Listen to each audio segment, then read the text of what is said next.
Buenas noches. Soy la doctora María Dolores Ruiz Pedraza, presidente del Colegio de Pediatría de Nuevo León.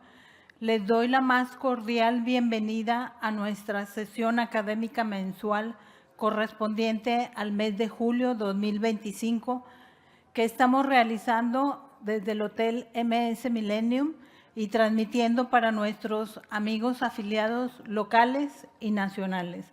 Sean ustedes bienvenidos. Quiero enviar a través de este medio un saludo a nuestro presidente de la Confederación Nacional de Pediatría de México, el doctor Román González Rubio. Me es muy grato volver a verlos en esta sesión y poder saludarlos en persona en este recinto. Gracias por estar aquí el día de hoy.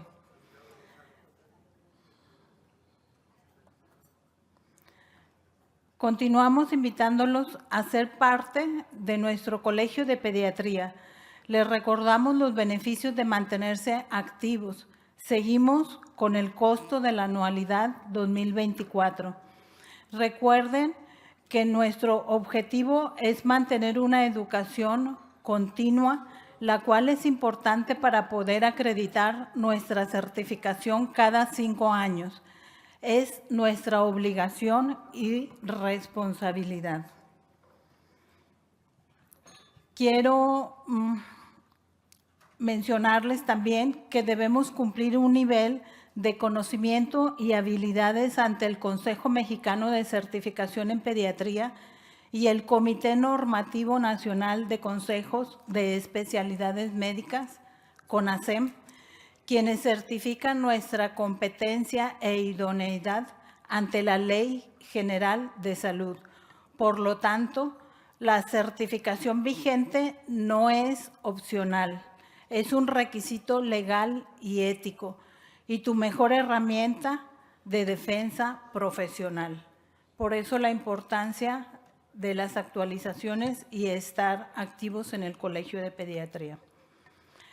También invitarlos a unirse a nuestro equipo de trabajo, donde podemos tener participación en sesiones mensuales, en los cursos,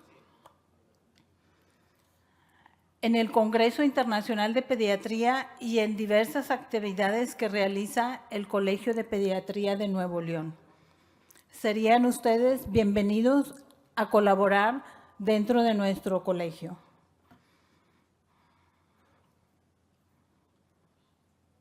Por último, quiero recordarles de una invitación que hemos estado haciendo vía correo electrónico y en nuestras redes de nuestro próximo evento, que es el curso avanzado de lactancia, lo que todo el pediatra debe saber. Se realizará el próximo 9 de agosto en el auditorio de Doctor Hospital Aunas y es organizado por nuestro colegio. Toda la información la pueden encontrar en nuestras redes o llamar a los teléfonos del Colegio de Pediatría.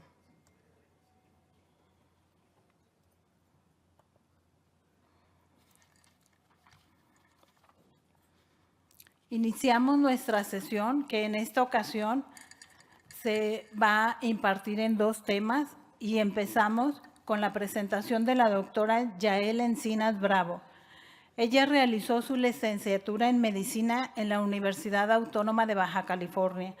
Tiene la especialidad de Pediatría Médica realizada en el Instituto Nacional de Pediatría, subespecialidad en Gastroenterología y Nutrición Pediátrica en el Hospital Infantil de México, Federico Gómez. Tiene un diplomado en Endoscopía Diagnóstica Pediátrica en el Hospital Infantil de México, Federico Gómez. Un curso avanzado de nutrición pediátrica en Boston University School of Medicine. Actualmente es adscrita al Servicio de Pediatría del Hospital Regional número 20 del Instituto Mexicano del Seguro Social en Tijuana, Baja California, donde también realiza su práctica privada. Es miembro de asociaciones y sociedades nacionales e internacionales correspondientes a su especialidad. Le damos la bienvenida a la doctora.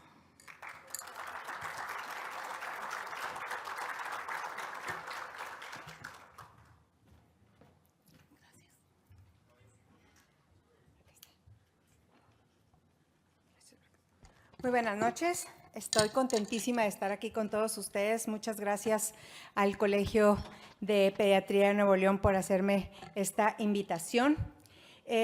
Yo les voy a hablar sobre los beneficios en el tratamiento de síntomas gastrointestinales en pediatría con Bacillus clausi con las 4 cepas OC-NR, SIN y T. Mis conflictos de intereses es una plática auspiciada por la industria. Sin embargo, toda la información que contiene esta conferencia está sustentada en artículos científicos publicados y evidencia en revistas indexadas. Para poder hablar sobre la salud digestiva, tendríamos que remontarnos desde la conexión intestinal desde Hipócrates hasta la era de la microbiota.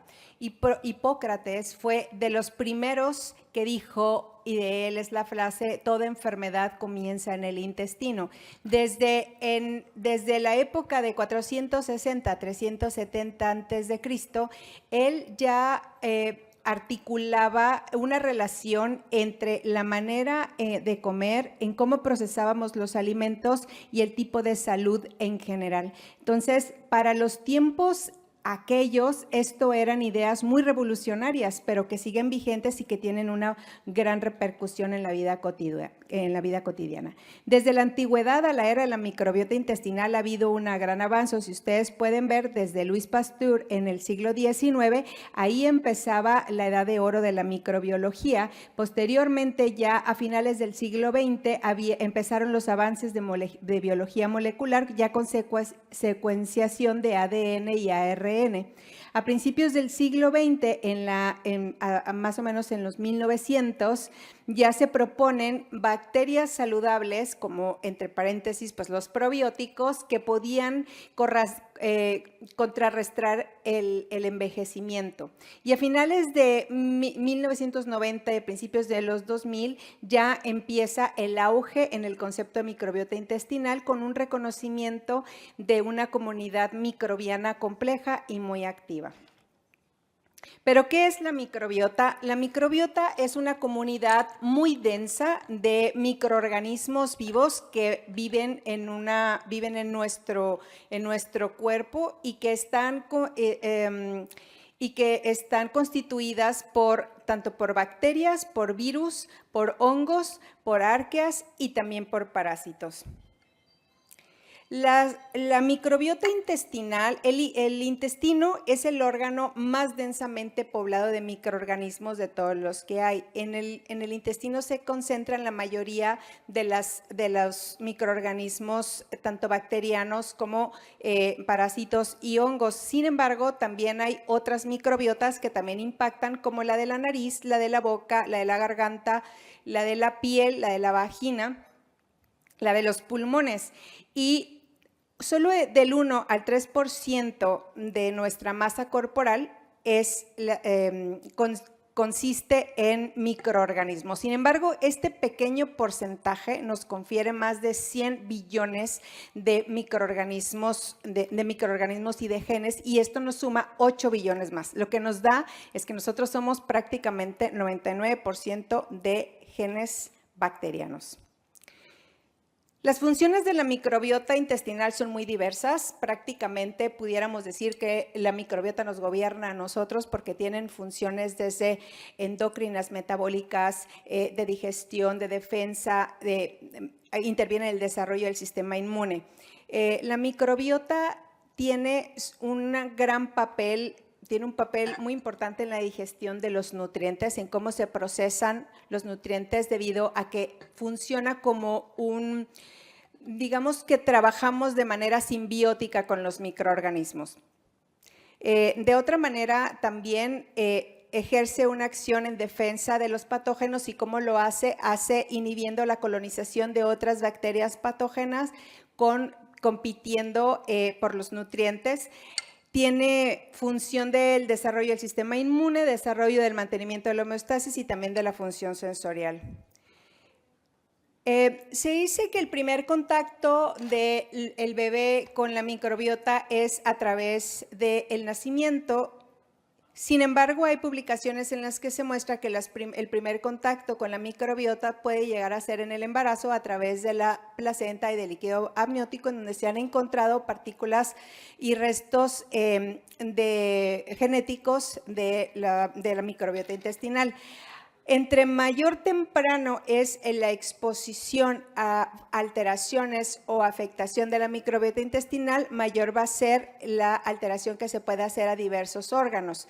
Cosas que impactan y que tienen mucha relación es la vía de nacimiento, si es por vía cesárea o si es por parto, si el niño ha estado expuesto a agentes antimicrobianos desde el nacimiento o la madre en el último trimestre antibióticos o diversos otros medicamentos, infecciones, enfermedad materna, la edad gestacional tiene mucho que ver y obviamente los primeros 1500 días son los más importantes para la programación metabólica de la microbiota intestinal, que esto incluye desde el momento de la concepción, el embarazo, el primero y el segundo año de vida. La dieta es de las cosas que más impactan a nuestra microbiota, desde la lactancia materna, en donde la leche materna cuenta con oligosacáridos de la leche humana, que lo que van a hacer es que van a promover el crecimiento de bifidobacterias y otras bacterias que van a tener un efecto beneficioso contra las fórmulas, que lo que van a hacer es va a hacer que tenga otro tipo de crecimiento. Y aunque la leche materna tiene menor diversidad, la microbiota de las fórmulas, aunque sea más diversa, generalmente tienen más bacterias patógenas. Los antibióticos definitivamente son de las cosas que más afectan la microbiota, sobre todo en el primer año de vida, pero en las primeras 48 horas, pues obviamente tienen un impacto muy, muy severo. La vía de nacimiento, como ya mencionamos, y el estado de salud de la madre, en cómo se encuentra la madre, también impacta en la microbiota intestinal. Ahora bien, la idea es que nuestra microbiota se encuentre en un estado de equilibrio. Si ustedes pueden observar, cuando la microbiota se encuentra sana, hay gran diversidad bacteriana, hay abundantes bacterias, la barrera intestinal se encuentra intacta y no hay inflamación. No sé cómo puedo. Si se fijan aquí, se encuentra, no sé si se alcanza a ver.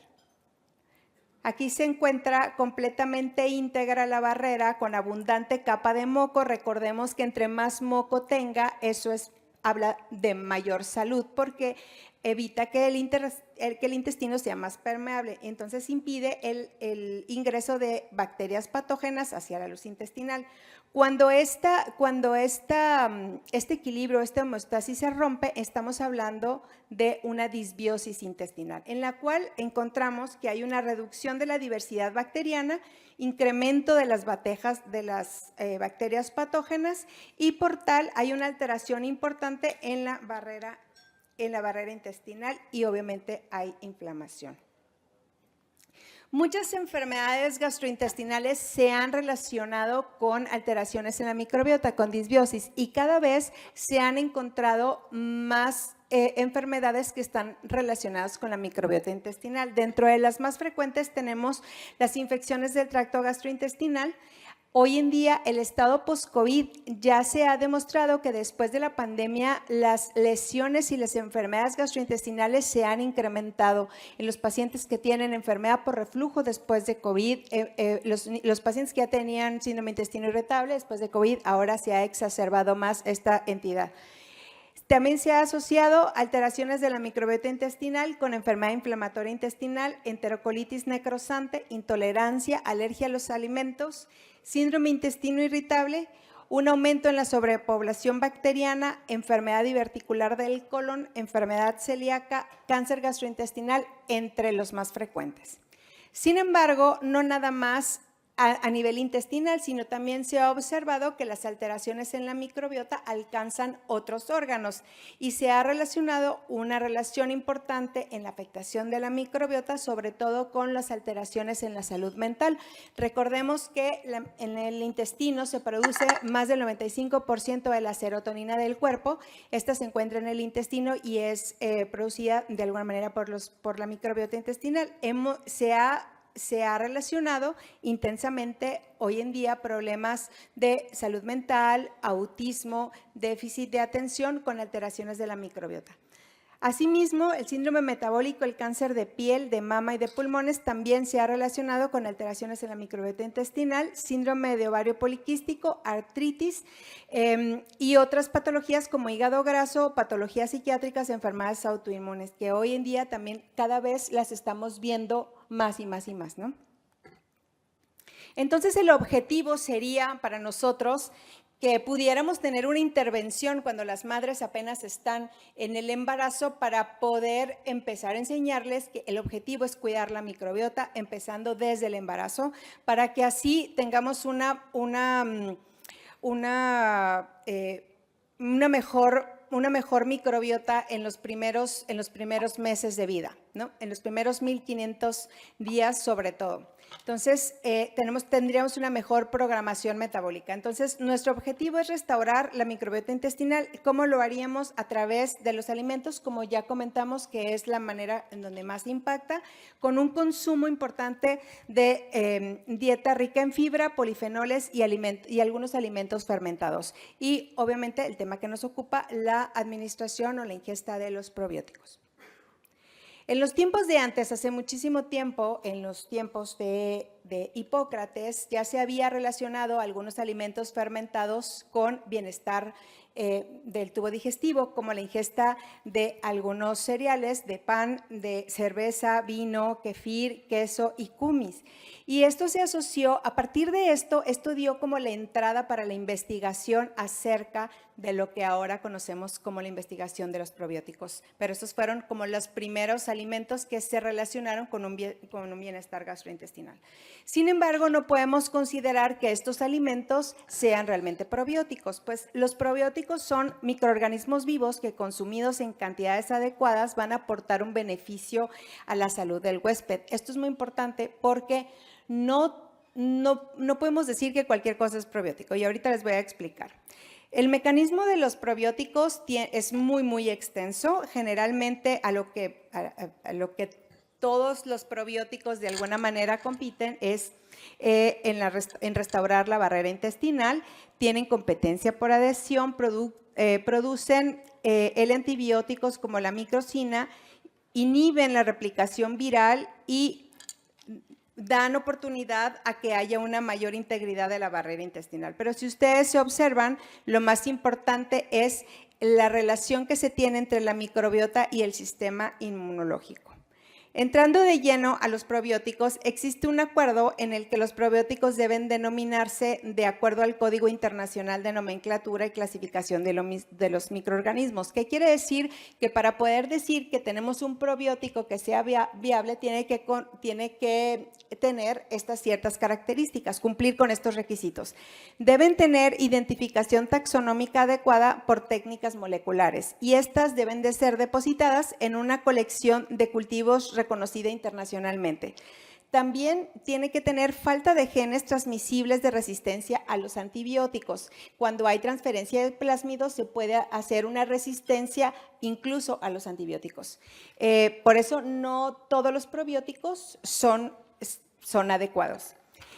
También debe de haber persistencia en el estado viable, que lleguen vivos en el tubo digestivo, que lleguen al colon vivos y que puedan sobrevivir a todo el medio ambiente intestinal. Debe conferir beneficios para la salud que sean demostrados en ensayos experimentales y clínicamente y deben de ser seguros para el uso humano. También deben contar con persistencia de la viabilidad celular y actividades probióticas durante todo el proceso y manejo del almacenamiento. Como ustedes ven, pues son muchos requisitos para poder decir que un probiótico realmente es viable y que lo podamos utilizar. El mecanismo de acción que nosotros estamos buscando es la cepa especificidad, porque lo que nos va a dar el beneficio para determinada patología justamente es lo específico de la cepa. Si ustedes ven, hay efectos que comparten la mayoría de los probióticos, que es en general como es la colonización y la resistencia y la producción de ácidos grasos de cadena corta, regulación del tránsito intestinal, pero estamos buscando efectos muy específicos que no cumplen todos los probióticos. Bacillus clausii es una bacteria gram positiva formadora de esporas, es aerobio estricto, tiene alta resistencia natural a los antimicrobianos y es usado ampliamente en niños por su seguridad y eficacia. Desde 1950, entre 1950 y 1960, fue aislado inicialmente como una bacteria comensal del suelo con potencial de ser probiótico por la capacidad que tenía de hacer esporas resistentes a todo el ambiente gastrointestinal. En 1970 ya se identifican diferentes cepas de Bacillus clausii que poseen resistencia natural a diversos antibióticos y que estos no son transmisibles. Esta resistencia no son transmisibles a otros microorganismos. ¿Esto qué quiere decir? Que se puede utilizar con el uso de otros antibióticos. Y ya para más o menos en la década de los 80 ya hay un desarrollo y comercialización en Europa y América Latina de este producto de Bacillus clausii ya con multicepa, en donde incluyen las 4 cepas de esporas de cepas de OC, NR, SINT y T. Bueno, la diferencia entre la espora, ¿por qué es tan importante? Es que la espora es una diferenciación celular muy importante y a diferencia de la célula vegetativa, que generalmente lo que hace es nace, crece, se reproduce y muere, la espora no. La espora se protege y se hace latente para convertirse en una espora más resistente. Entonces, ¿cómo están constituidas las esporas? Bueno, generalmente tienen una capa, que es esta capa que es el exosporio, que está lleno que es una capa delgada con proteínas, y en la parte de adentro está la cutícula, cubierta también de una capa de proteoglicanos, y luego viene el córtex, que es la capa más gruesa de la espora, y luego aquí adentro está el núcleo, en donde se encuentra todo el material genético de la célula vegetativa y donde están los citoplasmas y las proteínas que son propias de la espora. Las fases la espora tiene fases de esporulación, váyase la redundancia, y son 7 fases y esta se inicia en el ciclo vegetativo. En la primera fase es cuando la espora detecta que hay actividad agresora hacia ella, entonces se activa y empieza la división celular. Empieza la división celular que es asimétrica. Si ustedes ven aquí, en esta parte de aquí, se encuentra ya la preespora, hay un septo y luego viene la fase 2 en donde la célula pasa por un procedimiento como de engullimiento, en donde aquí ven la preespora está cubierta de todo este citoplasma y luego viene aquí la formación del córtex. Hacia la fase 5 ya el córtex ya se encuentra formado el córtex y la membrana celular, y luego en la fase 5 aquí la espora ya es cubierta y a través de una proteína con el calcio lo que hace es que se protege y se vuelve latente, que este es el objetivo de la espora, por eso pueden durar muchísimo tiempo latentes ahí sin actividad hasta que encuentran una manera de poder germinar cuando las condiciones ya se encuentran más favorables. Y entonces, cuando llegan al intestino, ya empieza la fase de la germinación, en donde llega aquí al intestino y luego viene una fase de activación y de la iniciación, que es cuando la célula o la espora se empieza a hidratar y alimentar de los nutrientes que hay, y luego viene la fase de crecimiento y después nos va a llevar a una fase de lisis celular en donde la célula vegetativa se vuelve activa y empieza ya a colonizar, ya se encuentra en el intestino, entonces ya empieza a colonizar.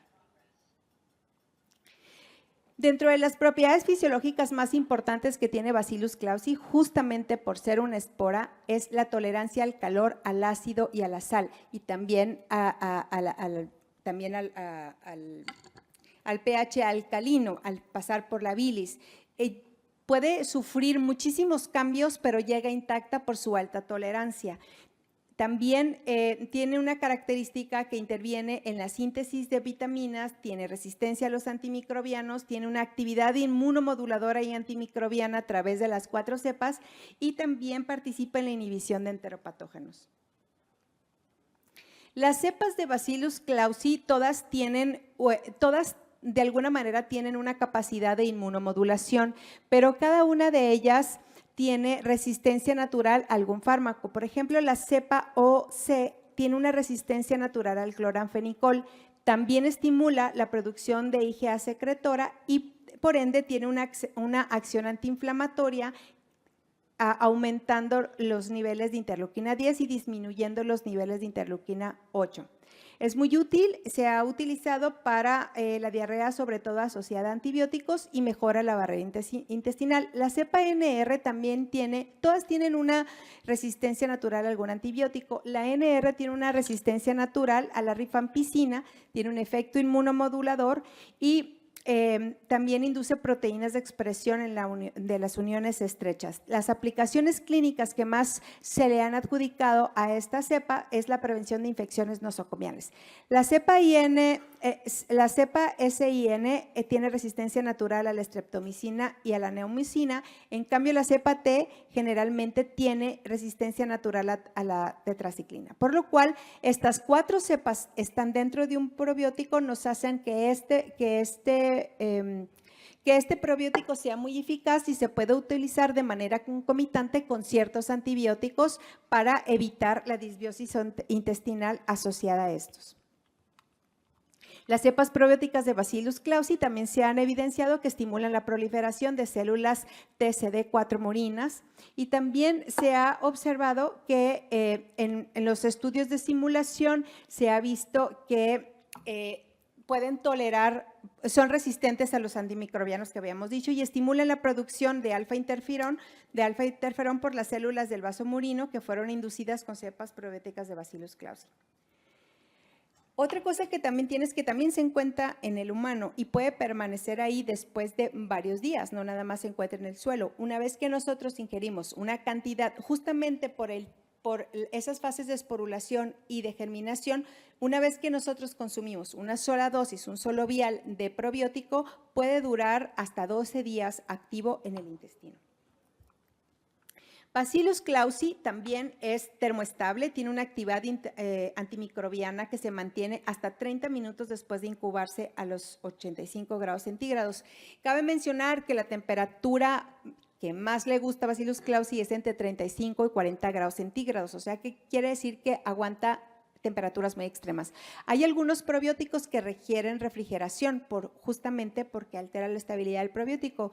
Eso no pasa con Bacillus clausii porque es termoestable. Produce y secreta un antibiótico natural del tipo de los L-antibióticos, específicamente una bacteriocina del tipo 1 llamada clausina. Esta bacteriocina es activa contra las bacterias gram positivas y también interfiere en la biosíntesis de componentes de la pared celular. Tiene una actividad inhibitoria producida por el sobrenadante de Bacillus clausii para diferentes bacterias intestinales. Aquí se observa para cuáles es que se han utilizado y para lo que nos llama mucho la atención es sobre todo para Clostridium difficile y para Staphylococcus aureus. Tiene una resistencia intrínseca a los antibióticos, que eso es muy importante. Por resistencia cromosómica hay una transmisión vertical y de división bacteriana. Esto disminuye, o por lo menos no hay un riesgo de transferir esa resistencia a los antibióticos porque no hay una translocación de plásmidos. Entonces, la resistencia cromosómica es por mutación espontánea y lleva un cambio genético estable. En cambio, las transmisiones que son horizontales por conjugación bacterianas, estas sí tienen alto riesgo de transferir resistencia a los antimicrobianos. Bacillus clausii, aquí como comentamos, tiene resistencia intrínseca a varios de los antibióticos sin transferir esa resistencia. Bacillus clausii crece y sobrevive en el intestino cuando se administra con otros antibióticos, como lo podemos ver en esta tabla. Y pues ya pasamos esa es la parte microbiológica. Creo yo que últimamente, generalmente se ha hecho mucha evidencia sobre los estudios hay mucho estudio científico y también la industria cada vez está sacando más probióticos y estamos hablando sobre generalidades. Yo creo que a partir de ahora sí debería de poder discutir un probiótico en general para discutir sus cepas y sus capacidades microbiológicas para nosotros poder tomar las decisiones más adecuadas. Dentro de los beneficios clínicos que tiene la administración de Bacillus clausii, se le ha relacionado con diarrea aguda, que es su principal indicación, es en lo que más la utilizamos, diarrea como coadyuvante en el tratamiento de diarrea asociada a los antibióticos, también en el tratamiento para la erradicación como coadyuvante para la erradicación de infección por Helicobacter pylori. Ya se han empezado estudios sobre pacientes con intestino irritable, enfermedad inflamatoria intestinal y disbiosis intestinal post-COVID. Las guías globales de la Organización Mundial de Gastroenterología hacen ciertas recomendaciones cuando se empezaron a estudiar a los pacientes con diarrea aguda, en donde se menciona Bacillus clausii con sus 4 cepas. Recordemos que las 4 cepas están incluidas en este producto. De igual manera, en esta publicación también Bacillus clausii con las 4 cepas mostraron una disminución importante de la duración de la diarrea y asimismo la disminución de la duración del tiempo de hospitalización. En las guías de la Sociedad Europea de Gastroenterología, Hepatología y Nutrición Pediátrica también se hace referencia a la respuesta positiva de Bacillus clausii con sus 4 cepas en relación al tratamiento de diarrea aguda. En este estudio observacional se vieron niños de 1 mes a 6 años, en donde también hubo una reducción significativa en los episodios de diarrea, también una reducción en el número de las deposiciones y disminución en la incidencia de los síntomas gastrointestinales. En este estudio que se hizo en la India por la doctora Lahiri, fue un ensayo clínico aleatorio abierto de 131 niños entre 6 meses y 12 años con diarrea aguda y se registraron de manera aleatoria en el grupo 1, que era el grupo de tratamiento, en donde se les dio solución de rehidratación oral más zinc y ahí se les agregó Bacillus clausii con 2 viales durante 5 días, 2 viales al día por 5 días. Y el grupo control que nada más recibió solución de hidratación oral más zinc. En este estudio, los niños que recibieron tratamiento con Bacillus clausii tuvieron menor duración de la diarrea y de igual manera tuvieron menor tiempo de hospitalización y disminuyeron por ende los costos que se pudieron tener porque tuvieron menos tiempo de hospitalización. Y pudiéramos decir que probablemente la disminución en la diarrea fue de 1 día, pues 1 día sí representa mucho para una persona que tiene que dejar de trabajar, que tiene que pagar hospital, que tiene que pagar medicamentos, entonces pues resulta que 1 día sí tiene un gran efecto. Otra revisión sistemática con un metaanálisis de varios ensayos clínicos controlados probaron la eficacia de Bacillus clausii en el tratamiento de diarrea infantil. Fueron 6 ensayos controlados, aleatorizados, en donde se incluyeron 1,298 niños, en donde se pudo observar que Bacillus clausii reducía la duración de la diarrea y la duración del tiempo de hospitalización. Estos son los estudios que fueron mencionados. Y aunque esta se ve muy cargada, nada más es para hacer referencia a todos los estudios aleatorios, los diferentes metaanálisis y los diferentes estudios donde se ha utilizado Bacillus clausii y que en todos estos estudios no se han reportado efectos secundarios ni ningunas contraindicaciones para la administración de este probiótico. En todos ellos se hace referencia a una respuesta positiva en el caso de diarrea aguda. Este estudio es un estudio muy interesante porque este es un estudio que se hizo a nivel de farmacia. No fue un estudio prospectivo, sí fue un estudio prospectivo, pero en Italia observaron que muchos pacientes se automedican y llegan con diversos síndromes gastrointestinales y ellos mismos se empiezan a medicar. Entonces empezaron a hacer unas encuestas sobre qué es lo que estaban tomando y cómo se sentían. Entonces se hicieron 2 intervenciones en el día 1 y en el día 30 y se hicieron las encuestas y se empezaron a tomar tratamiento con Bacillus clausii. Fue un estudio multicéntrico en donde se incluyeron 18 farmacias italianas, fue prospectivo aproximadamente de octubre de 2019 a abril del 2021, no fue intervencionista. Y en ese estudio también se evaluaron la duración del tratamiento, las dosis, la eficacia percibida por los pacientes, la calidad de vida y la satisfacción con el tratamiento y obviamente la seguridad. Los resultados mostraron que el mayor uso que se da del probiótico justamente es en diarrea aguda y la mayoría empezaron a tener esta mejoría. El 56.9% de los pacientes se utilizaron en diarrea, seguido de dolor abdominal en el 13.11%, distensión abdominal, meteorismo, constipación y estos fueron los pacientes que se evaluaron, fueron 267 al inicio del tratamiento y 261 al final del tratamiento. Otra de las cosas para las cuales está indicada Bacillus clausii es como coadyuvante en el tratamiento de la diarrea asociada al uso de los antibióticos. Sabemos que esto puede pasar desde el día 2 a los 7 días después de haber iniciado el antibiótico. Esto es cuando de inicio temprano. Sin embargo, hay algunas publicaciones que refieren que se puede presentar la diarrea hasta 2 a 8 semanas después de haber iniciado, que es el inicio tardío. Es una prevalencia del 5 a 30% en la población pediátrica y tenemos que el impacto de los antibióticos realmente cada vez ha sido mayor. Si ustedes pues yo creo que todos ustedes han estado en contacto con pacientes a los que cada vez más se les da antibióticos para problemas respiratorios agudos, que generalmente la etiología es viral, y esto causa una gran repercusión a nivel inmunológico y a otros niveles, porque hay un trastorno también endocrino, hay un trastorno metabólico, un trastorno intestinal. Se observó que con el uso de Bacillus clausii hubo una reducción en la duración de la diarrea entre 1 y 1.5 días. También se pudo observar prevención efectiva de la diarrea asociada a los antibióticos en pacientes hospitalizados y una restauración rápida del equilibrio antimicrobiano. Una relación estrecha en el síndrome de intestino irritable, generalmente con todas las intervenciones de la calidad de vida, los hábitos de alimentación, la ingesta de alimentos, la falta de sueño, que eso también interviene y impacta de una manera negativa a la microbiota intestinal.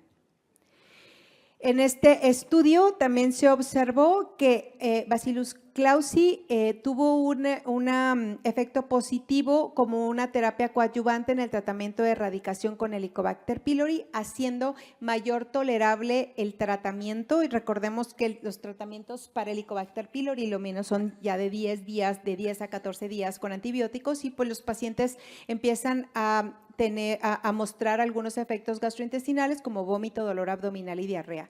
Y se dio de tratamiento 3 veces al día durante 10 días, entre 5 y 10 días. Y se observó una reducción de los efectos secundarios relacionados con la terapia y una mejora en el cumplimiento del tratamiento. También se ha utilizado Bacillus clausii en niños pretérminos en prematurez extrema, incluso niños con inmunocompromiso leve, sin observar ningún tipo de contraindicación. No se han reportado ningún efecto secundario ni ningún problema en la administración de este probiótico. No se observaron, aquí se hizo un estudio controlado aleatorio, placebo controlado de Bacillus clausii como profiláctico en sepsis neonatal tardía en pacientes pretérminos. Ya se sabe que también tiene una relación con la prevención de enterocolitis necrotizante. En este no se observaron diferencias significativas en incidencia de sepsis tardía, pero sí mostró seguridad en este grupo de edad y no hubo efectos adversos. Y se observa que estos pacientes alcanzaron la alimentación enteral de forma más rápida. También en los pacientes con disbiosis intestinal post-COVID se ha empezado el uso empírico en recuperación del microbioma con un posible rol de que empiece a tener una restauración simbiótica para evitar el sobrecrecimiento bacteriano. En los pacientes que son infectados por COVID se ha observado que hay una menor diversidad bacteriana y un aumento de las bacterias proinflamatorias. Bacillus clausii favorece la recolonización simbiótica y mejora los síntomas funcionales persistentes. Entonces tenemos que la seguridad y el uso clínico en pediatría, pudiéramos decir que sí, Bacillus clausii es un probiótico que es seguro, que cumple con todos los requisitos que se establece como utilización de probiótico y puede usarse con antibióticos de amplio espectro. La dosis pediátrica estandarizada es de 2 a 3 veces al día por 5 a 7 días. Aquí también es otra gráfica en donde se dice la seguridad de Bacillus clausii. Y la experiencia clínica que nosotros todos hemos experimentado en la consulta es un probiótico que es fácil de administrar porque es fácil de almacenar, no tiene olor, no tiene sabor, a los niños les encanta además. Es resistente a muchos de los antibióticos, no tiene efectos adversos, es seguro incluso en el embarazo, en la lactancia, en prematuros extremos y se puede administrar con alimentos y bebidas. Coloniza y permanece en el intestino 15 días después de haber tomado la primera dosis y genéticamente es estable. En conclusiones, no todos los microorganismos son malos. La forma más eficiente de impactar favorablemente a la microbiota siempre será a través de una dieta adecuada y en modificar todos los hábitos de vida que pueda tener una persona. La disbiosis intestinal es un estado de alteración de la microbiota que está presente en varias patologías del tubo digestivo. La ingesta de los medicamentos tiene gran repercusión sobre la microbiota y por ende también en la salud. Bacillus clausii con sus 4 cepas OCN, R, SIN y T puede considerarse como un complemento a las soluciones de rehidratación oral y el zinc en la diarrea aguda, ya como complemento. Bacillus clausii también puede considerarse como un tratamiento complementario para la prevención de diarrea asociada por antibióticos y también como terapia coadyuvante para la erradicación de Helicobacter pylori. Muchas gracias.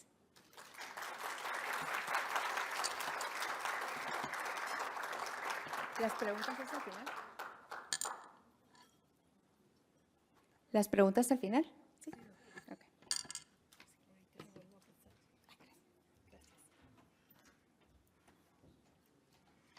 Muy bien, continuamos con el segundo tema que va a ser impartido por el doctor Rodrigo Vázquez Frías. Él es gastroenterólogo y nutriólogo pediatra del Instituto Nacional de Salud del Hospital Infantil de México Federico Gómez, actual presidente de la Sociedad Latinoamericana de Gastroenterología, Hepatología y Nutrición Pediátrica. Es vocal por México y Centroamérica de la Sociedad Iberoamericana de Microbiota, Probióticos y Prebióticos y miembro de la Asociación Mexicana de Gastroenterología, de la Sociedad Norteamericana de Gastroenterología, Hepatología y Nutrición Pediátrica. Además, embajador para Latinoamérica de la International Foundation of Gastrointestinal Disease, maestro y doctor en Ciencias Médicas por la Universidad Nacional Autónoma de México. Le damos la bienvenida. Gracias, doctor.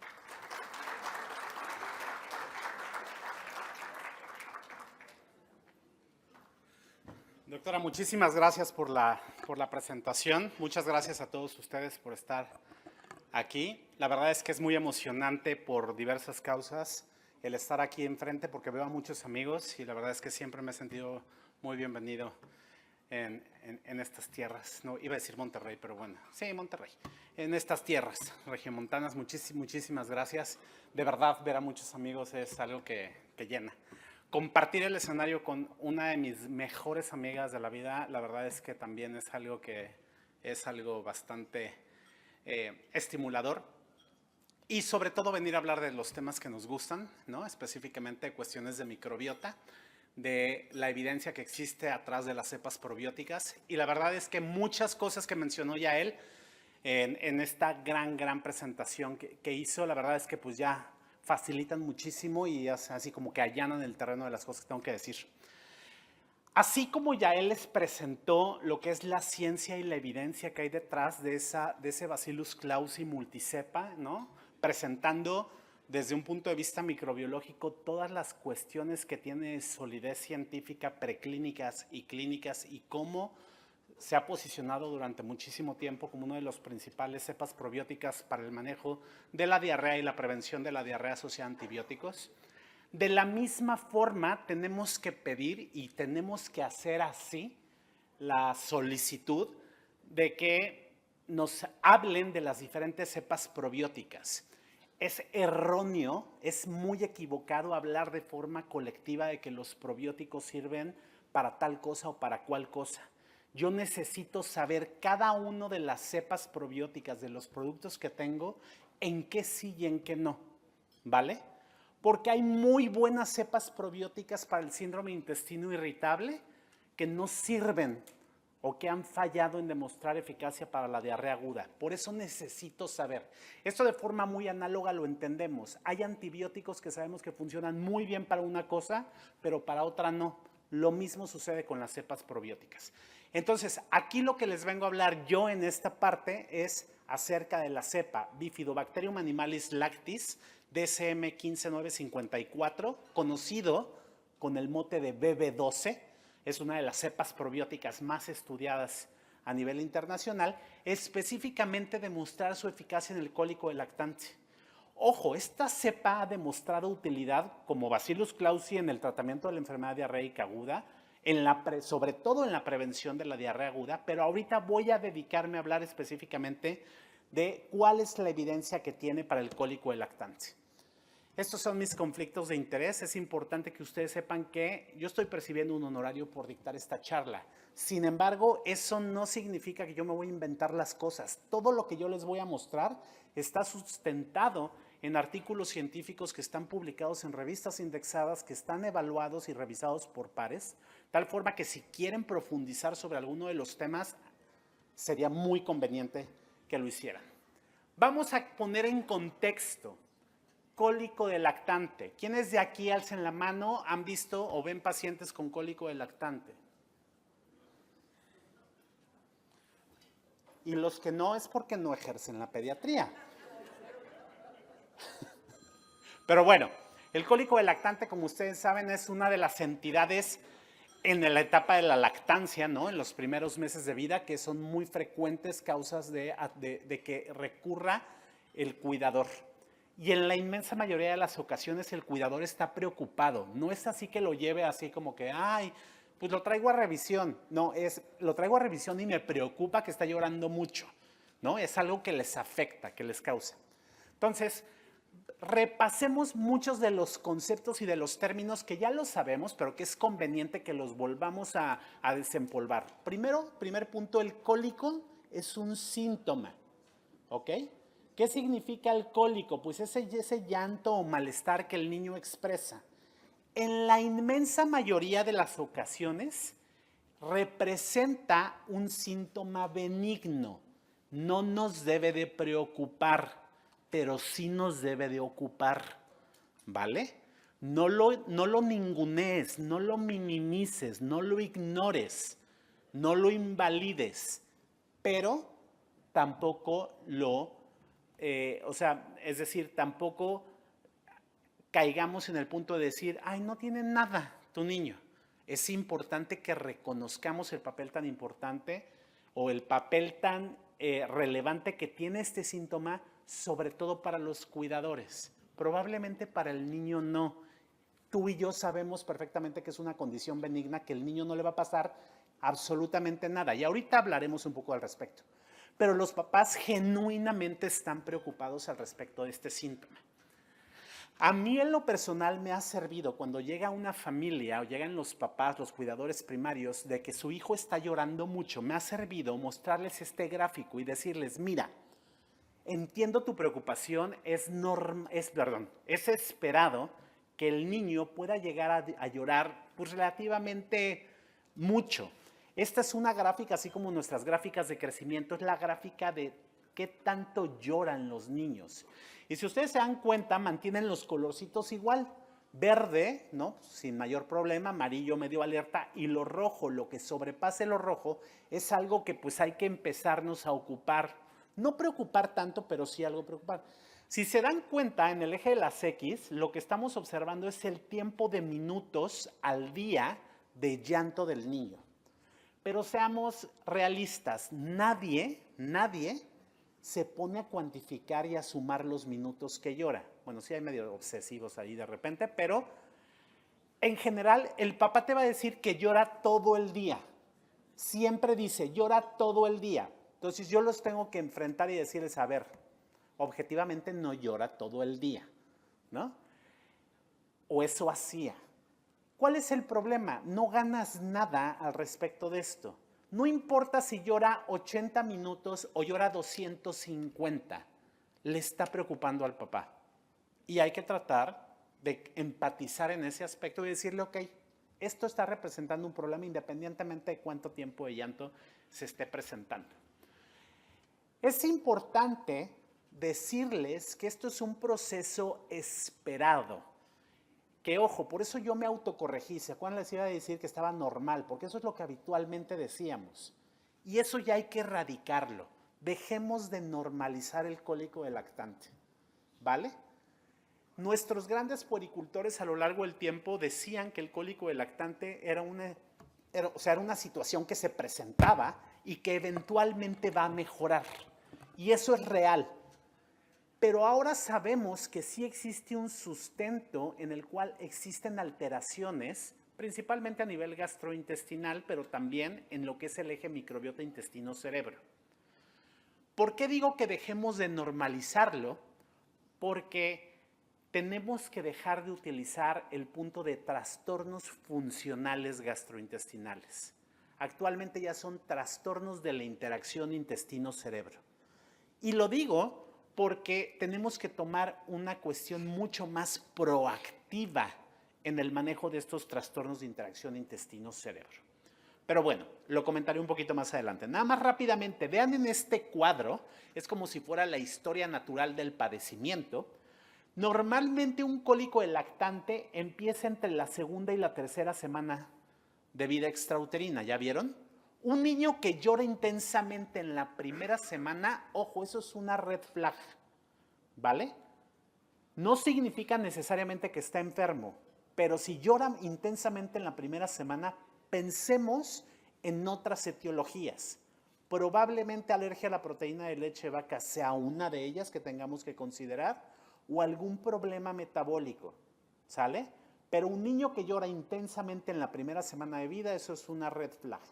Vean, normalmente empieza en la segunda, tercera semana de vida, alcanza su pico máximo entre la quinta y la sexta, lo ven por acá, y posteriormente va a ir disminuyendo para desaparecer entre el cuarto y el quinto mes. Esa es más o menos la historia natural del padecimiento. ¿Cómo se define? Acorde con los criterios de Roma 4, lactante menor de 5 meses, cuando los síntomas empiezan y terminan.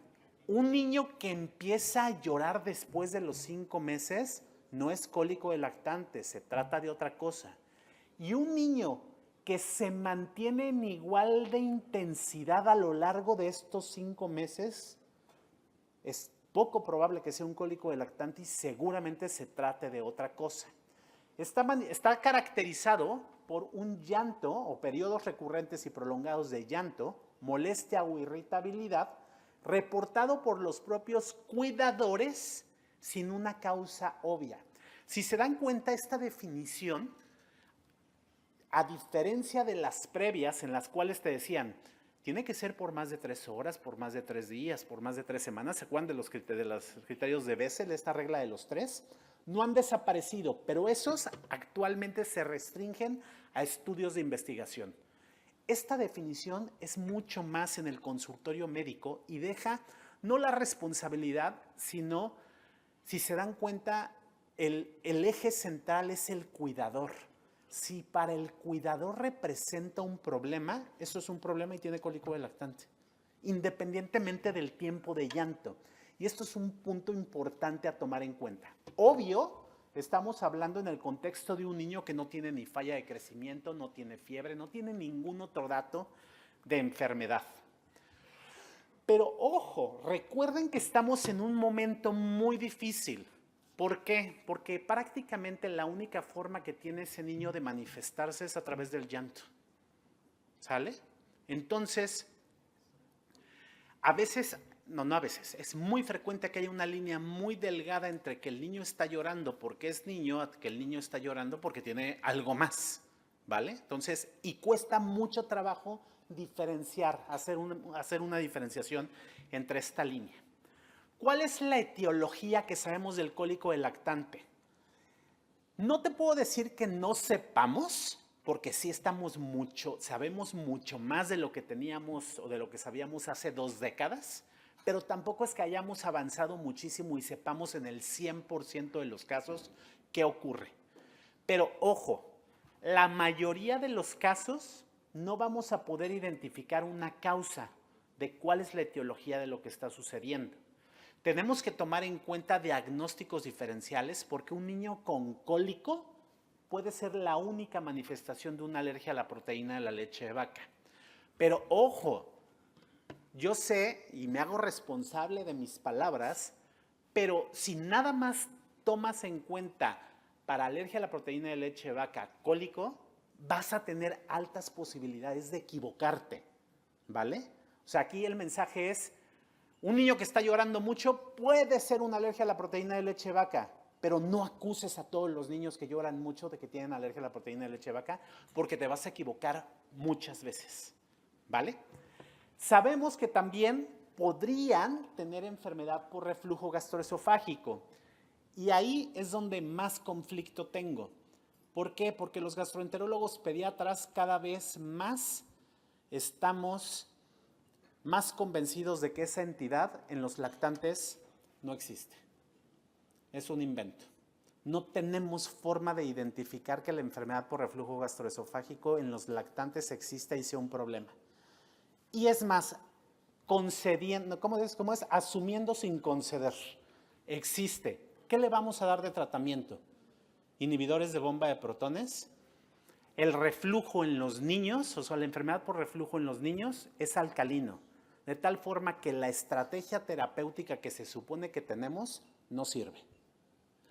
Entonces, quizá uno de los mensajes más importantes que les puedo decir el día de hoy es, dejemos de utilizar inhibidores de bomba de protones en los lactantes, porque eso causa disbiosis, y disbiosis importante. Yo como gastroenterólogo pediatra me dedico a quitar más inhibidores de bomba de protones que a prescribirlos, ¿vale? Entonces sí es un punto importante que tenemos que reconceptualizar. Pero vean que otro de los diagnósticos diferenciales es la migraña. De hecho, en la Liga de la Migraña, de todos de las causas o de los fenotipos de migraña, el cólico del lactante aparece como tal. Y muchas de las estrategias antimigrañosas, como bajar un poquito y hacer un poquito más tenue la luz, sonidos repetitivos, voz mucho más calmada, funcionan en el cólico del lactante. Entonces es considerado uno de los espectros.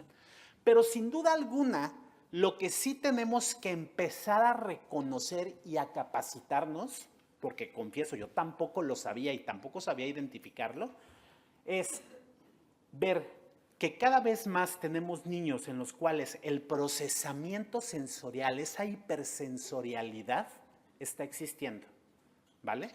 Entonces, todo lo que es todo el espectro autista y lo que es el espectro de sensorialidad es muy importante tenerlo, saber que existe y saber que si yo no lo sé reconocer, sería importante que sea valorado por terapeutas en los cuales lo puedan identificar, porque probablemente me voy a ahorrar muchos dolores de cabeza.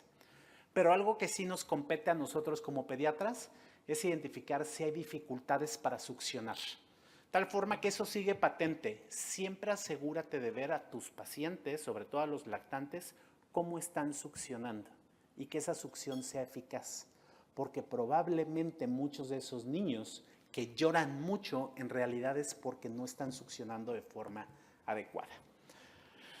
Les comentaba que los mecanismos fisiopatológicos son diversos. Se piensa que tenemos un componente conductual, es decir, a nivel del sistema nervioso central. Otros dicen que es un componente a nivel del tracto gastrointestinal.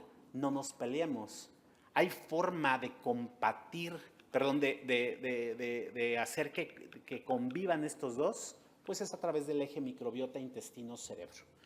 Y actualmente se acepta que los trastornos de interacción intestino-cerebro, previamente conocidos como trastornos funcionales gastrointestinales, el cólico del lactante es uno de los primeros que empieza y es uno de los que ejemplifica grandemente cómo sucede.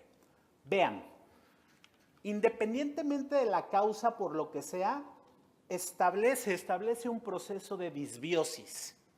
La microbiota está mal. ¿Por qué? No tenemos ni la menor idea, pero está mal. Esta microbiota ocasiona que haya un incremento en la permeabilidad intestinal. Si se dan cuenta, el dibujito del lado izquierdo, los enterocitos están todos pegaditos, ¿los ven? Y del lado derecho están ejemplificados que están abiertos.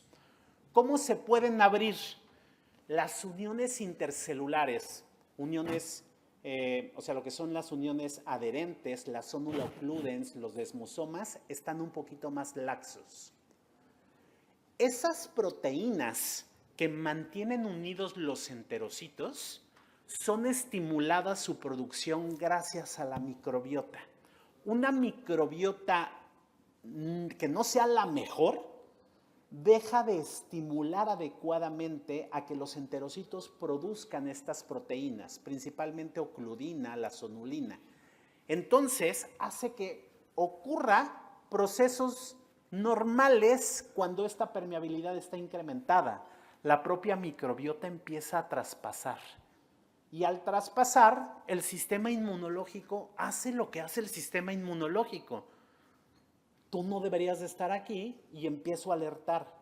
No es una infección tan grave, no ocasiona una gran alarma, una gran inflamación, pero hay una inflamación de bajo grado. Se liberan sustancias, esas sustancias pasan al torrente sanguíneo y atraviesan la barrera hematoencefálica y llegan directamente a las neuronas y a las células de la neuróglea y dicen, hay un proceso inflamatorio y el niño manifiesta llanto. Eso es muy equivalente a lo que sucede con el síndrome intestino irritable e incluso con la enfermedad inflamatoria intestinal o bien con procesos inflamatorios relacionados con el posterior generación de enfermedad de Alzheimer, de Parkinson, etc. Incluso depresión, insomnio, O sea, los trastornos de interacción intestino-cerebro ocurren en todo momento a lo largo de la historia del individuo humano. Rápidamente, ¿qué evidencia tenemos de que esto sucede así? Cuando yo comparo niveles de calprotectina, que es un marcador inespecífico para inflamación, veo que está más incrementado en los niños que tienen cólico que en aquellos que no tienen cólico. Y siempre me gusta hacer la aclaración. No pidan calprotectina para diagnosticar cólico del lactante. Esto simplemente es algo demostrativo, pero no existe, no está validado para diagnosticar cólico del lactante. Sabemos que existen alteraciones en la microbiota, pero a diferencia de lo que casi siempre ocurre, que hasta nos mencionó Yael, en la disbiosis tradicionalmente hay pérdida de la diversidad, salvo en dos condiciones bien identificadas. Puede haber un poquito más, pero en dos está bien identificado. Un niño recién nacido en las primeras semanas, en los primeros meses, tiene poca diversidad en la microbiota y eso está bien. Cuando tiene mucha diversidad se asocia con patologías, ¿vale? Y la otra entidad es la microbiota vaginal. Las mujeres en su vagina tienen poca diversidad. Si hay mucha diversidad, se asocia con vaginosis y con otros procesos. Entonces, aquí, ¿qué es lo que vemos en estos gráficos? Que los niños que tienen cólico, vean, tienen una diversidad más incrementada, mientras en el eje de las Y estén más para arriba, significa que hay mayor diversidad de bacterias y eso no es tan adecuado durante este momento específico de la vida de este niño. Hay ciertos microorganismos que están más sobrerepresentados en los niños que tienen cólico de lactante y otros en los cuales están más disminuidos. Por ejemplo, Actinomyces, Bacteroidetes y Bifidobacterias están disminuidos y están incrementados Enterococos y Klebsielas, es decir, enterobacterias, proporcionalmente están más incrementadas. Y esto es importante que lo entendamos. Todos tenemos estas bacterias. Aquí el problema es la proporción en las que están, ¿vale? Bacterias benéficas están más disminuidas, bacterias potencialmente patógenas están mucho más incrementadas. Ahora bien, todos sabemos que el cólico del lactante desaparece entre los 4 y los 5 meses. Es más, tú le dices a los pacientes, ay, ya, relájate tantito. A los 4 o 5 meses se va a quitar. Y el papá te va a decir, qué bueno que se va a quitar, pero estamos en el mes 2 y yo necesito dormir, ¿no? Eso había sido una práctica, un status quo adecuado, acorde a lo que sabíamos en ese momento. Si se va a quitar, tranquilo, lo mejor que podemos hacer es no dañar, no prescribir medicamentos y dejar de pensar en cosas raras. Sin embargo, actualmente tenemos que cambiar ese chip. ¿Por qué? Porque actualmente tenemos evidencia que un niño que es muy chillón de chiquito tiene posibilidades de tener problemas posteriormente. Y otros problemas gastrointestinales como síndrome de intestino irritable.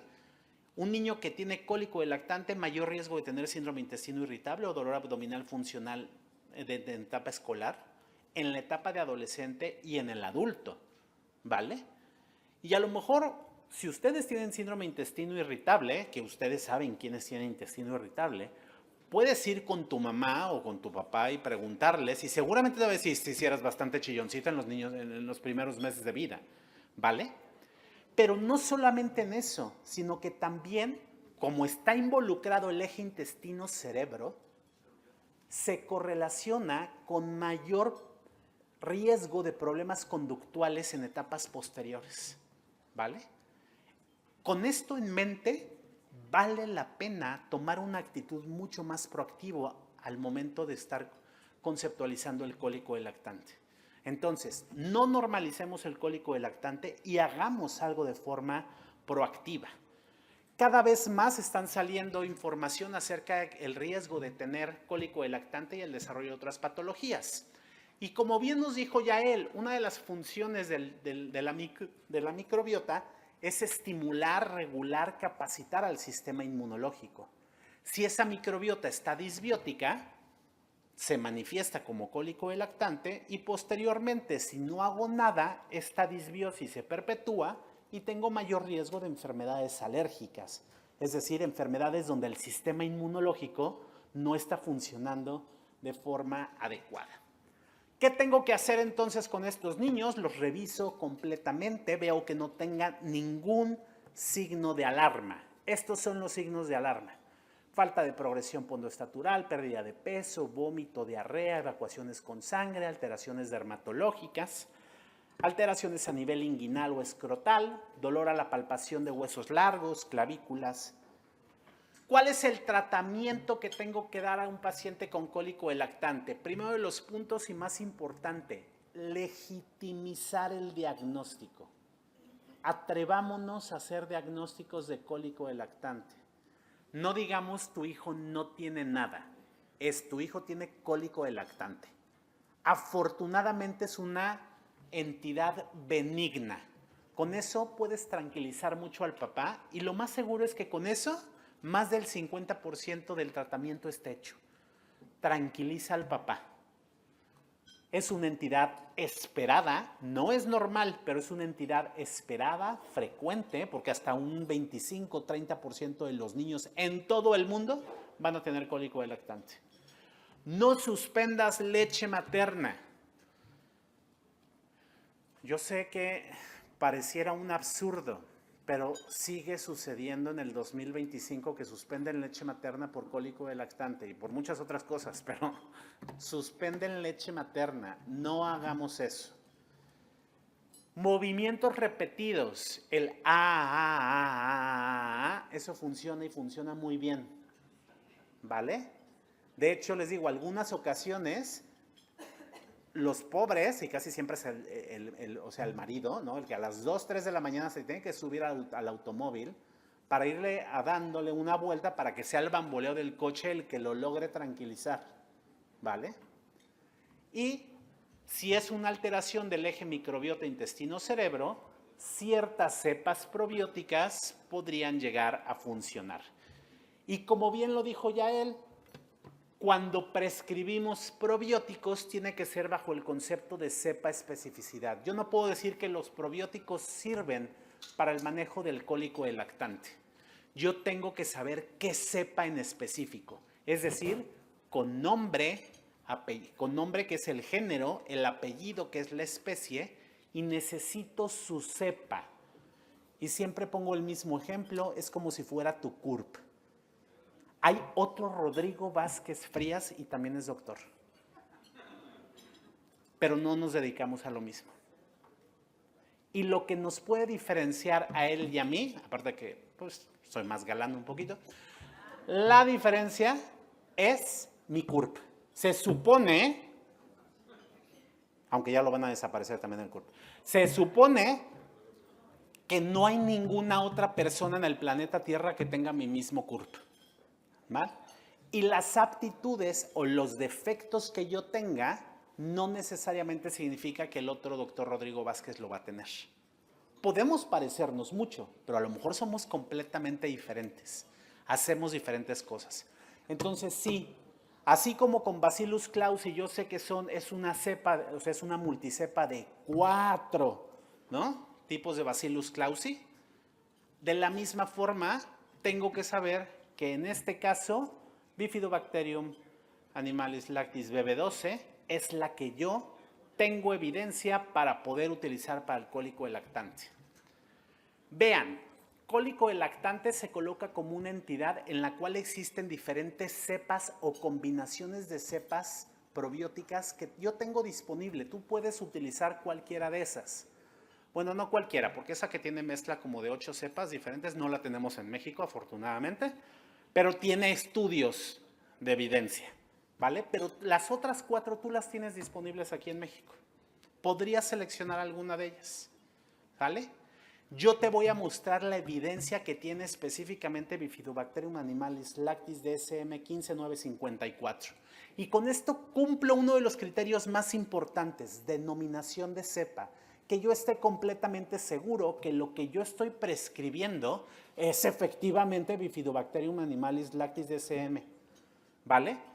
Porque, ¿qué creen? Allá afuera sí hay muchos compuestos probióticos que no tienen lo que dicen que tienen y que tienen potencialmente microorganismos patógenos, ¿vale? Entonces eso es muy importante, asegurarnos de la calidad de la cepa probiótica o combinación de cepas probióticas que estamos prescribiendo. Aquí rápidamente, Bifidobacterium animalis lactis, este es su árbol, su clasificación taxonómica, es una bifidobacteria, entonces el género es Bifidobacterium, animalis es la especie, la subespecie es lactis y la cepa es DSM 15954.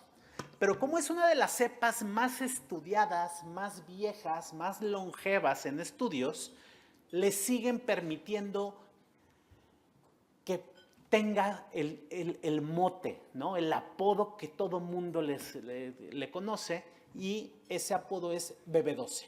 Es como si fuera una marca registrada.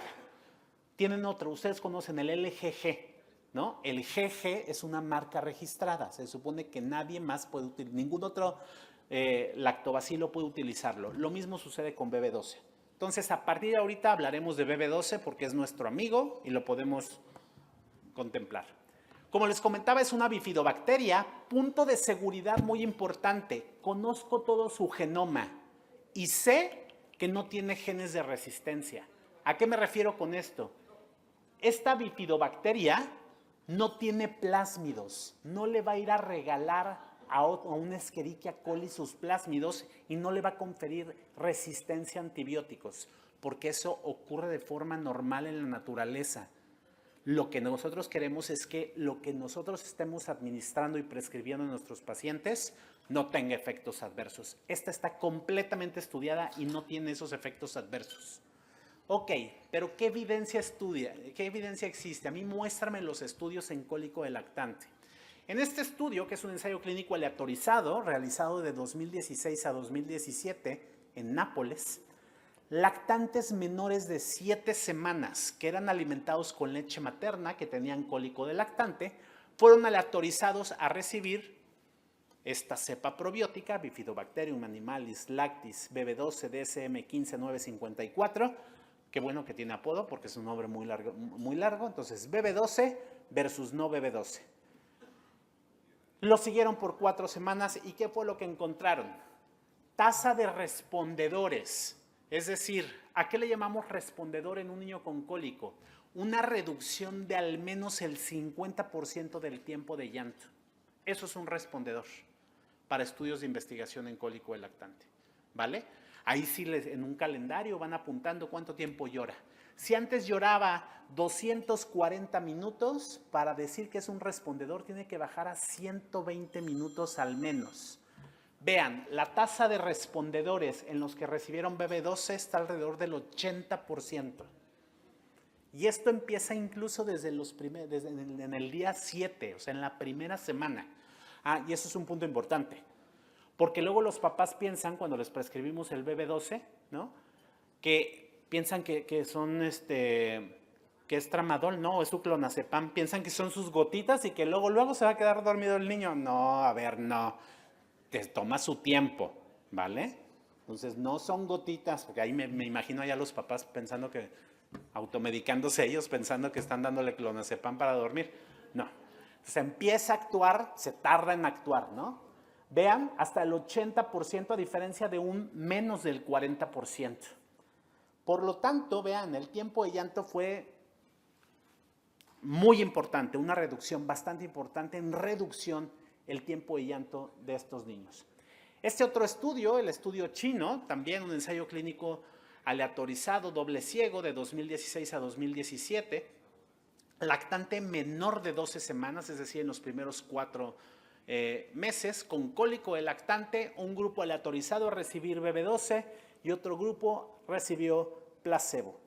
Lo mismo, las mismas calidades de respondedores, y vemos una tasa de respuesta muy similar, más del doble la tasa de respuesta o de respondedores en aquellos que habían recibido este BB12 en comparación con los que recibieron este placebo. Tan así que las guías del Grupo Europeo de Gastroenterología, Patología y Nutrición Pediátrica, que es uno de los más estrictos, coloca como una de las 2 cepas que tú puedes utilizar como proveedor de salud, Lactobacillus Bifidobacterium animalis lactis BB12, para el manejo del cólico del lactante. Y también las guías de la Organización Mundial de Gastroenterología la colocan como una de las cepas probióticas para el manejo del cólico del lactante. Estas guías ustedes las pueden bajar, ¿no? de la página, buscan en Google, Organización Mundial de Gastroenterología, guías de probióticos, están en español, en inglés, en el idioma que quieres. Las bajas y ahí puedes revisar la utilidad. Y BB12 tiene esa indicación. Por lo tanto, a manera de conclusión, y ya para no tomarles más tiempo, dejemos de normalizar el cólico del lactante, reconozcámoslo, démosle su justo valor. Sabemos que existen alteraciones de la microbiota en el cólico del lactante. Es válido intentar hacer algo por ese proceso disbiótico que tienen. Y bajo el concepto de cepa especificidad, Bifidobacterium animalis lactis DSM 15954 o BB12 es una opción cepa específica. Tal forma que muchísimas gracias por su atención y si tienen preguntas, invito a Yael a que pase para acá por si tenemos alguna pregunta que contestar. Muchas gracias.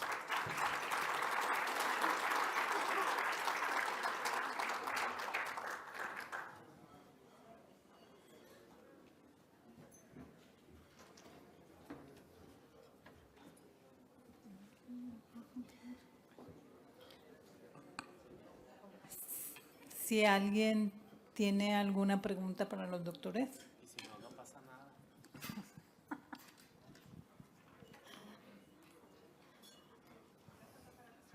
Es que cuando sale mejor la foto no dice nada. Jessy ya me está. Pero que no se me abra.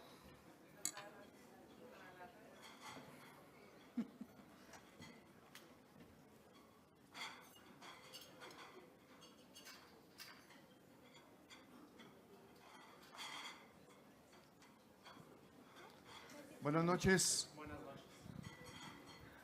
Doctora Yael y amigo, gracias por la conferencia. Creo que a pesar de que ya todo el mundo quiere fabricar, vender, distribuir y inventar probióticos, y hemos estado en infinidad de conferencias relacionadas con el tema, es muy importante el mensaje que ustedes nos dejan.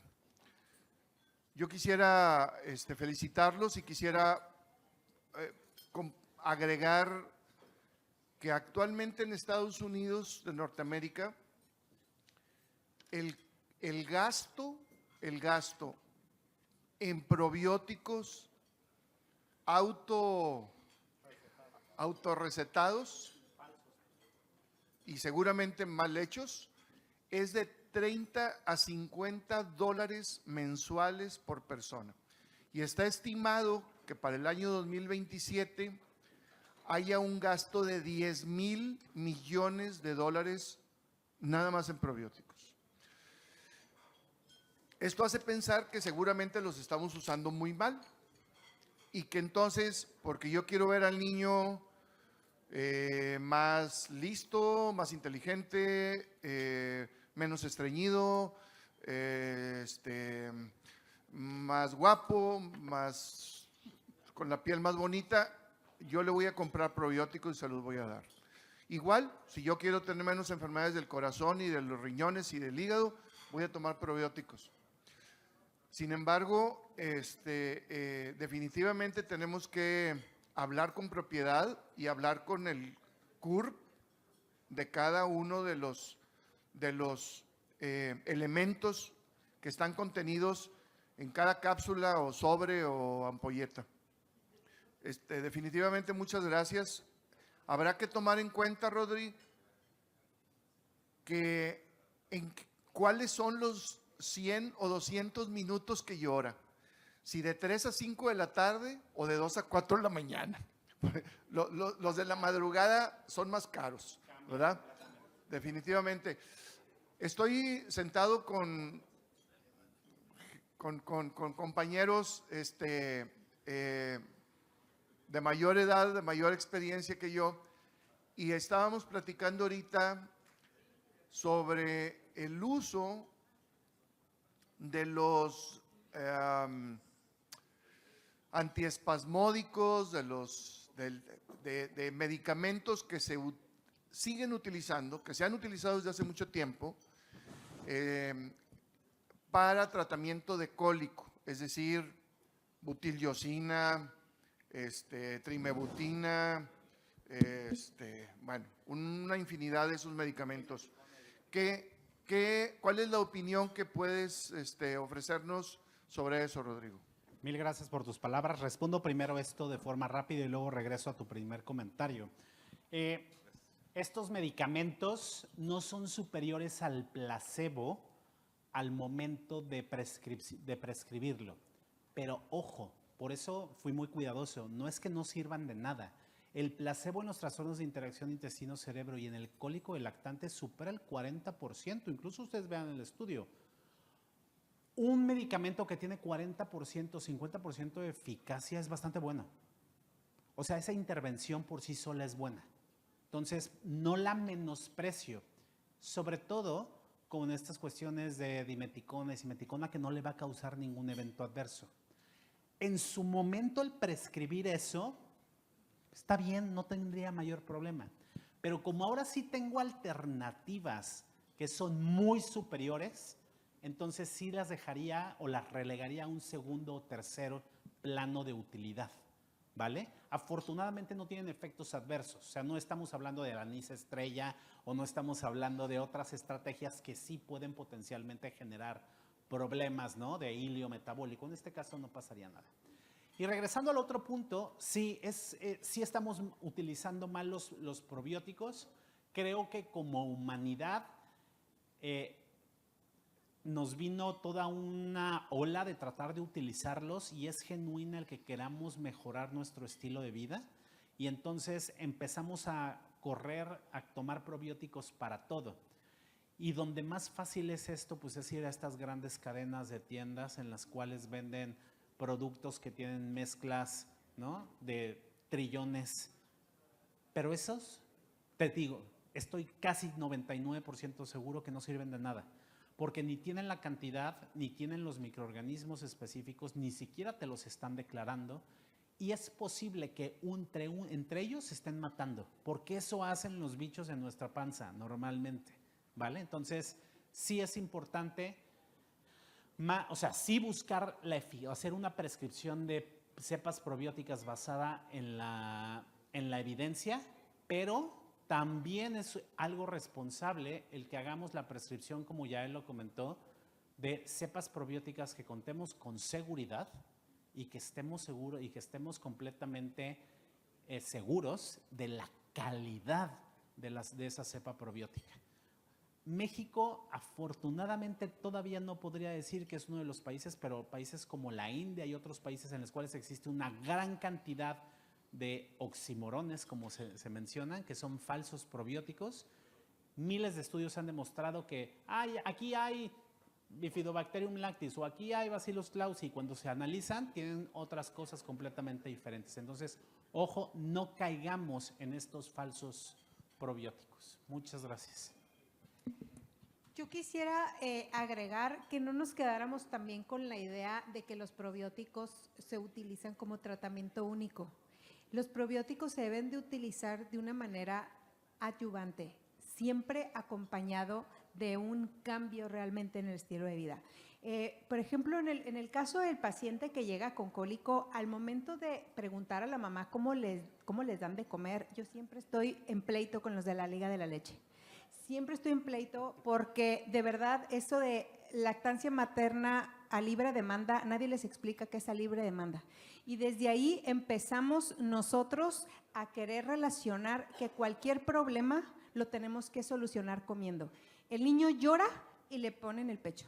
El niño tiene calor y llora y le ponen el pecho. Y a lo mejor tiene comezón y le ponen el pecho. Y cada 10 minutos y le ponen el pecho. Entonces, de tal manera que siempre he dicho que de ahí nos viene el que uno está deprimido y come. Uno se siente solo y come. Uno tiene estrés y come. ¿Por qué? Porque desde bebitos así le has enseñado. Entonces, no hay un horario metabólico establecido desde el bebé y eso es súper importante también para la microbiota intestinal y su buen funcionamiento. Entonces, si empezamos desde ahí, de explicarles que la lactancia materna libre demanda está en relación a la cantidad que el niño quiera comer, que no la vamos a restringir, pero no cada que el niño llora, porque no llora todo el tiempo por hambre. Llora por otras causas. Esa es la primera situación. Entonces, la ingesta y la deglución de aire también tiene un valor importante. En el caso de otros medicamentos, que también es importante, al momento de que hacemos el interrogatorio en la consulta, yo me atrevería ahorita a decirles a todos ustedes que levante la mano. ¿Quién come pizza, galletas, pan dulce, papitas, pastel, sodas, jugos, dulces, catsup, Valvita y todas estas cosas? Porque es el día a día. Es una manera de tener una adicción a la comida. Es más fácil dejar las drogas que dejar este tipo de alimentación. Entonces, de ahí empieza el que nosotros queremos mejorar una situación, pero no estamos dando un tratamiento completo. El probiótico no va a venir a hacer milagros, no les va a quitar todo esto si no hay una repercusión. Y si nosotros como médicos estamos tratando de hacer un cambio, tenemos que intentar empezar por ahí. Esa es mi aportación al día de hoy. Muchas gracias por bien, sus doctora respuestas. Yael. Si alguien Ahora, más. acá también hay otra pregunta. Solo una curiosidad, el producto aquí dice productos, lo que nos entregaron, para bebés mayores de 6 meses. ¿Cómo resolvemos eso si las mamás también ya están viendo lo que le van a dar a sus bebés?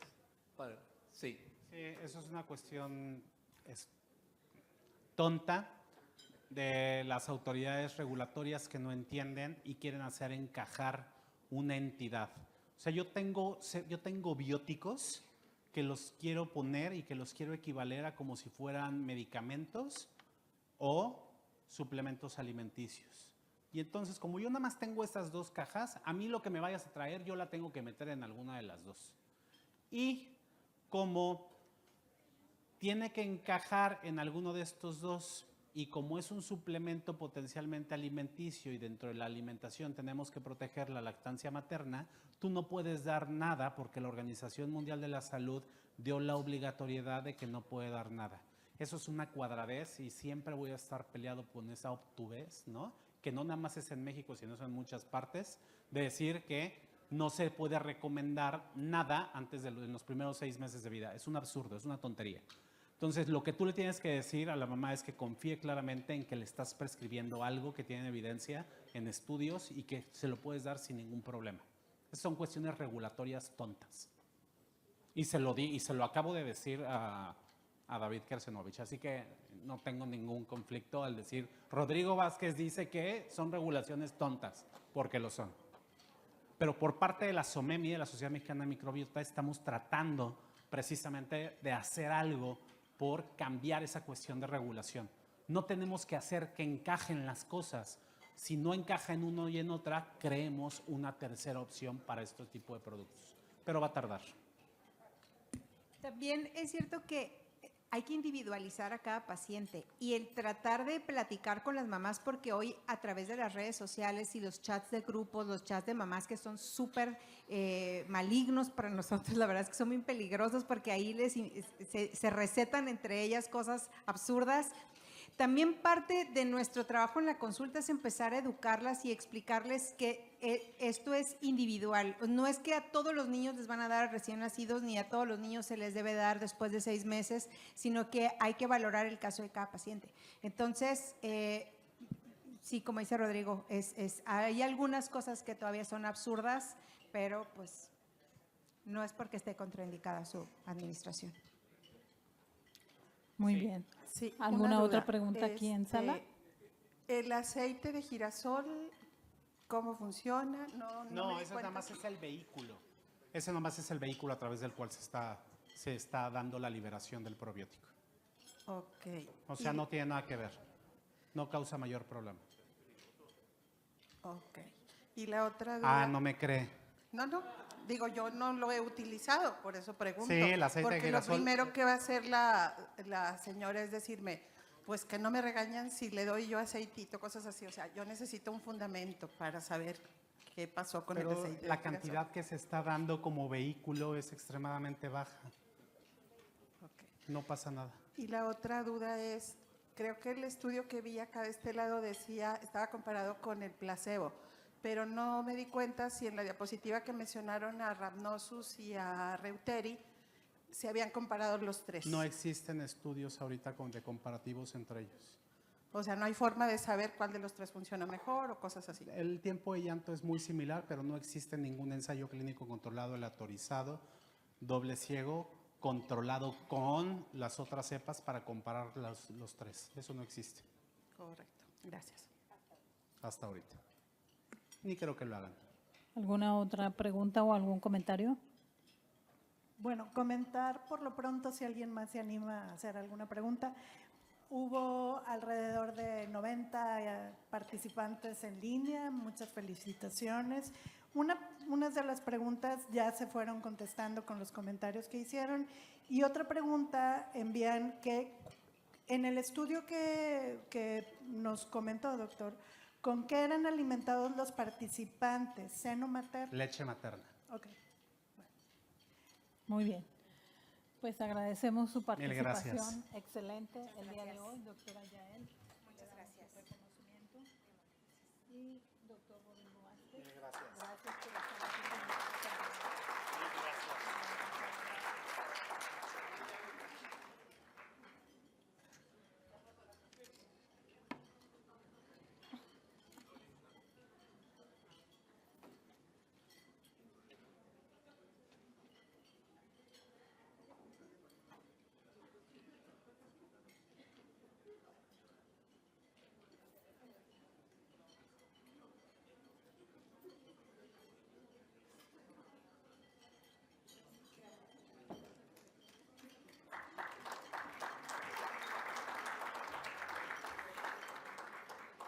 Muy bien. Ahora quiero agradecer a la empresa que nos apoyó con la sesión el día de hoy, que es Opela. Y quiero pedirle a Gabriela Arroyo, que ella es lead de Enterogermina y Enterobiotics, que pase al frente porque tiene un mensaje para ustedes.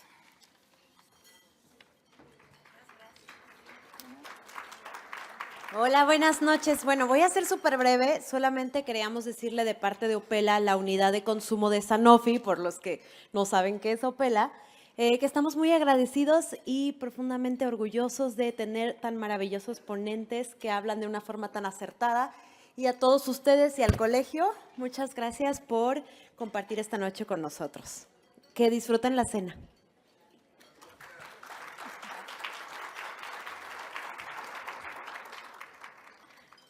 Muy bien. Con esto terminamos nuestra sesión del día de hoy. Les agradezco su presencia aquí en el recinto y a los que están en línea también por participar con nosotros. Buenas noches a todos y nos vemos, primero Dios, el 21 de agosto en nuestra próxima sesión mensual. Muchas gracias. Cuidar tu salud intestinal es inteligente, como las Inteliesporas de Enterogermina. A diferencia de otros, los probióticos de Enterogermina tienen esporas, que son bacterias buenas protegidas por una capa inteligente diseñada para adaptarse y sobrevivir pase lo que pase. Una vez en el organismo, empieza la odisea.